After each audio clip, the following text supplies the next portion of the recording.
자, 반갑습니다. 또 하나 가족쌤입니다. 어, 또 하나의 가족처럼 서로에게 힘이 되어주는 그런 좀 관계를 꿈꾸고 있습니다. 자, 이번 시간에는 우리가 일본에 의해서 지배를 받으면서 너무 힘들었죠. 막 괴롭힘도 당하고, 막 뺏어가고, 그 다음에 독립운동가들도 괴롭힘 당하고 이랬었습니다.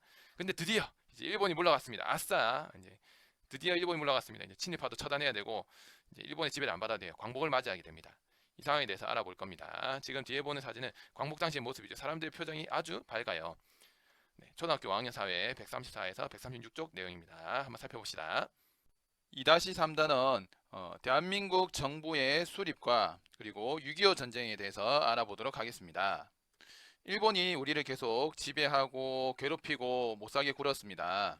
그래서 우리 선조들은 많은 피해를 받았지만 거기에 굴하지 않고 끝까지 독립운동을 하면서 우리나라 되찾으려 많은 노력을 했었죠. 그리고 결국 대한민국 이 광복을 맞이하게 되고 대한민국 정부가 수립을 하게 됩니다. 옛날에는 임시로 그 대한민국 임시정부가 있었잖아요. 일본의 지배를 받았을 때 이제 대한민국 정부가 정식으로 세워지고 또 가슴 아픈 일이지만 6.25 전쟁을 맞이하게 됩니다. 자, 전체를 한번 보면 우리가 1945년에 8.15 광복을 맞이하게 되죠. 그래서 엄청 기뻤어요. 그랬는데 이제 다시 분단이 됩니다. 즉 나라가 지금 현재처럼 남한과 북한을 나뉘게 되죠. 1948년에 나뉘게 되고 그리고 헌법이 생기고요. 이제 1948년 8월 15일 임시정부의 적동을 계승해서 대한민국 정부가 수립을 합니다.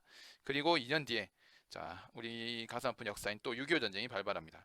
그러니까 1945년 광복을 맞이하고 나서 5년 사이에 또 이런 많은 일들이 생기게 돼요. 이게 그리고 우리 5학년 역사에서 이제 마지막 내용입니다. 자, 독립을 위한 우리 민족의 노력과 연합국의 제2차 세계대전 승리로 꿈에 그리던 광복이 찾아왔다. 이 뒷부분은 이제 뒤에서 다시 한번 설명할 거고요. 연합국이 뭔지, 제2차 세계대전이 뭔지도 간단히 설명하도록 하겠습니다. 이렇게 좋은 날이 왔는데, 하지만 우리 민족은 광복을 이룬 지 얼마 지나지 않아 분단의 아픔을 겪게 되었습니다. 이제 광복 후 대한민국 정부가 수립되는 과정이 지니는 의미는 무엇일까요?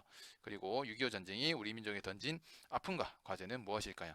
한번 알아보도록 합시다. 자, 밑에 사진은 이제 광복을 맞이하는 순간인데요. 영상을 한번 보도록 하겠습니다.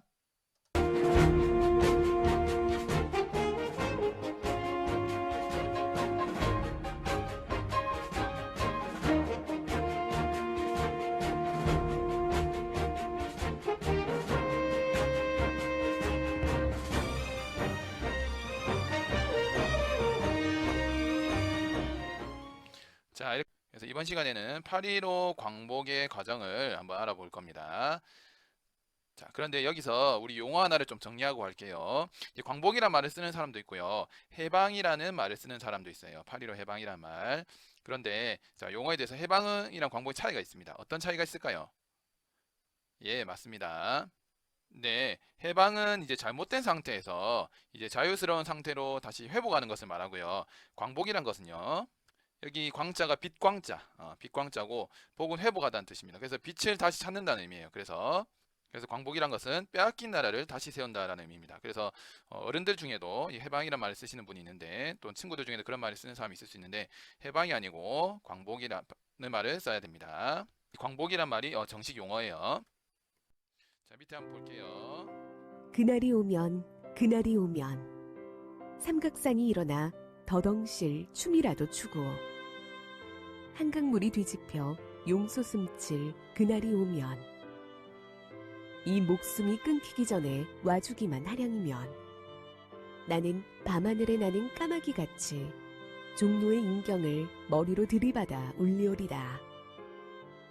두개골은 깨어져 산산조각이 나도 기뻐서 죽사옴에 오히려 무슨 한이 남으리까. 시문 그날이 오면. 네, 여기서 그날은 어떤 날일까요? 한번 말해봅시다.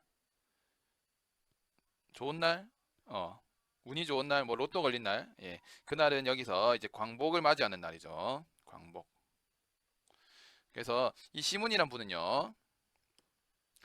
일제강점기에 활동했던 독립운동가이십니다. 그래서 이제 독립을 바라는 마음으로 이런 시를 쓰셨죠. 아쉽게도 이 시문이란 분은 광복을 맞이하지 못하고 돌아가시게 되었습니다. 자, 밑에 보면 제2차 세계대전 중에 이런 말이 나오는데요. 제2차 세계대전은 1939년과 45년에 일어난 대규모 세계전쟁으로 인류 역사상 가장 많은 피해를 남긴 전쟁입니다. 제2차 세계대전이잖아요. 세계에서 일어난 가장 큰 전쟁이라는 의미예요. 1차도 있습니다. 자, 이 제2차 세계대전 중에 그래서 제2차 세계대전에 대해서 간단히 알아보면요. 요 유튜브에서 선생님이 가지고 온 자료인데 여기 보면 이게 독일이고요. 독일 전범기죠. 그리고 이거 일본의 우길기입니다. 그리고 이거 이탈리아입니다. 이탈리아. 이 세 개의 나라들이 전쟁을 일으켜요. 즉 독일, 일본, 이탈리아가 이제 전쟁을 일으킨 주요 나라들이고요.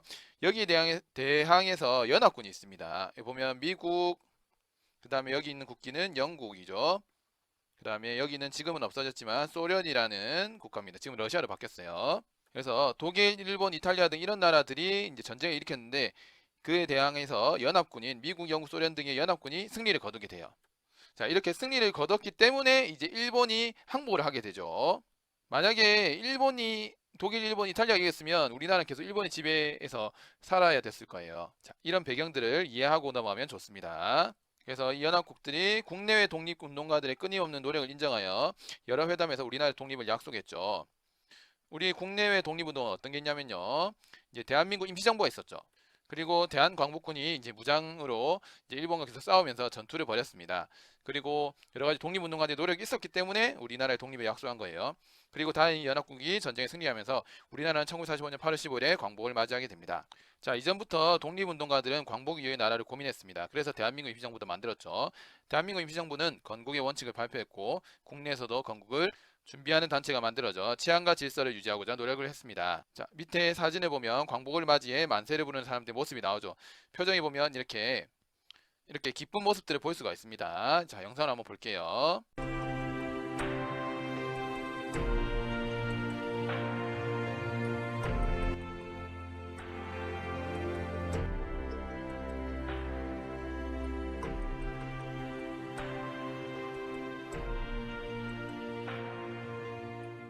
1945년 광복 직후의 서울입니다. 당시 서울의 모습을 담은 항공 촬영 영상이 공개된 건 이번이 처음입니다. 서울역 앞에 몰려나와 만세를 부르는 사람들의 표정이 생생합니다. 자, 광복 소식이 전해지자 중국, 일본, 미국 등 다른 나라에 머물던 동포들이 국내로 돌아왔습니다. 해외에서 활동하던 많은 독립운동가들도 그리던 고국으로 돌아오죠. 자, 그래서 10월에는 이승만 대통령이 귀국을 했고요. 그 다음 11월에는 김구를 비롯한 대한민국 임시정부의 주요 인물들이 귀국을 했습니다. 자, 오른쪽에 있는 사진이 대한민국 임시정부의 주요 인물 귀국 기념인데 표정들이 다들 어때요? 밝아 보이나요? 어두워 보이나요? 그렇죠. 표정들이 여기서는 밝지 않아요. 왜냐하면 광복을 맞이했지만 이때 우리가 독립 준비를 위해서 여러 가지 많은 노력을 했었거든요. 근데 우리나라가 광복을 맞이한 게 된 게 어떻게 해서 맞이하게 되었죠? 예, 맞습니다. 연합군이 이제 일본한테 이겼기 때문에 이제 광복을 맞이하게 됐잖아요.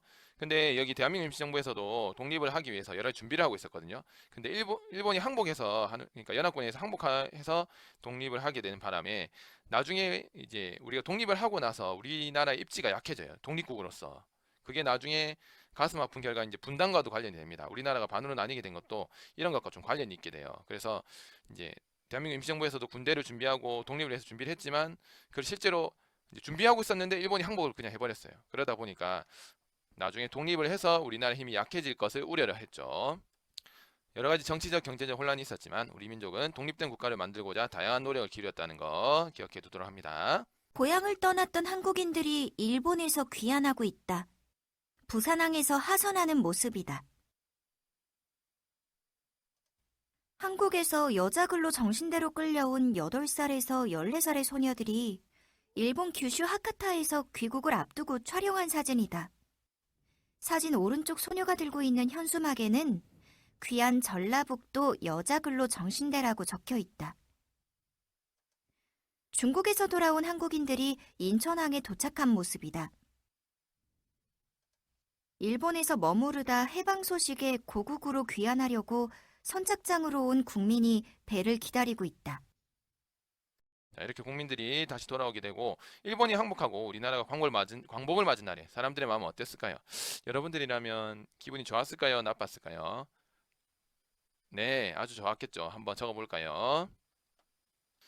드디어 이제 우리나라 말도 쓰고 이제 우리를 괴롭히는 일본도 물러가고 괴롭히는 일본 사람한테 복수도 하고 싶고 막 그리고 막 친일파도 찾아서 이제 그렇게 한 행동은 나쁜 행동이라고 얘기를 해주고 싶죠. 이제 일본의 지배를 받지 않아도 된다는 것이 아마 가장 큰 기쁨이었을 거예요. 그래서 행복한 마음이었을 것이다. 이럴 수 있죠. 자, 한 장 넘어와서 136쪽입니다. 네. 자, 광복 이후에 이제 어린이들의 달라진 학교 생활 살펴볼 겁니다. 이제 우리 실제로 다녔던 학교 생활도 어떻게 달라졌는지, 광복 이후에는 어떻게 달라졌는지 한번 알아봅시다. 나는 참으로 놀라운 광경을 목격했다. 극장 앞길을 메운 군중은 수백 명이 넘었는데 이들은 언제 준비했는지 조선 독립 만세라고 쓰인 현수막을 앞세우고 만세 삼창을 외치면서 행진하고 있었다. 그들의 물결 속에서 나는 태극기를 처음으로 보았다. 나는 그 후 여러 날 동안 잠을 잊은 채 그 흥분의 도가니 속에 빠지게 되었다. 임명방, 내가 겪은 해방, 인중시절과 태극기에 대한 기억. 광복 후 처음 등교하는 날, 우리는 교과서도 없이 강의를 받았다. 생전 처음으로 우리말 국어 강의를 받은 그날의 환희와 감격은 정말 벅찼다. 학생들의 눈은 초롱초롱 빛났고 그 누구의 숨소리조차도 들을 수 없을 만큼 교실 안은 쥐 죽은 듯 조용했다. 이때만큼 열심히 수업 받기는 평생 처음이었다. 광복 당시 어느 학생의 회고담. 자, 그 당시에 이제 수업을 받는 국민 학생들의 모습이고요. 그리고 눈빛이 초롱초롱하죠. 반짝반짝 빛납니다. 그리고 태극기가 걸리는 국민학교의 아침 조회의 모습. 원래는 일본 국기가 걸려 있었죠. 그리고 국민학교는 1996년에 국민학교가 초등학교로 명칭이 변경돼서 초등학교 옛날 이름이에요. 이때 이 국민이란 것은 일본에 충성한 국민을 만든다라고 해서 이름을 쓰다가 나중에 바꿨죠. 자, 광복 당시의 국민학생이라고 생각하고 광복 후에 달라진 생활 모습을 일기로 한번 써보겠습니다. 자, 멈추고 한번 해볼게요. 자, 다 적었나요? 예, 한번 보겠습니다. 어떨 것 같나요? 아까 위에서도 나왔듯이 진짜 기뻤을 거고 일본 말 안 써도 된다고 해서 기뻤고 혼도 안 나도 되고 이제 내 이름도 다시 찾을 수 있고요. 우리말 글을 쓸 수 있고 일본인 교사들이 이제 없죠. 아침마다 외워야 했던 한국시민서사를 더는 외울 필요가 없어요. 한국시민서사는 뭐 나는 일본의 국민으로서 천황폐하께 충성하고 뭐 이런 내용이에요. 일본어를 못해도 메모를 질 일도 없고 태극기를 볼 수 있고 이제 친구들과 우리말 노래를 부를 수 있습니다. 그만큼 독립이 중요한 거예요. 광복이. 자, 그래서 이번 시간에는 우리 광복에 대해서 광복의 과정에 대해서 배웠고요. 다음 시간에는 광복을 맞이해서 우리가 참 좋은 일들이 많았는데 이제 또 가슴 아픈 또 역사가 시작이 됩니다. 광복을 맞이했지만 나라가 이제 반으로 분단이 됩니다. 광복을 맞이했을 때는 조선 다음에 대한제국 다음에 한 개의 한반도가 있었지만 다른 나라들에 의해서 이제 나라가 반으로 나뉘게 됩니다. 한번 살펴볼게요. 자, 모두 수고했습니다.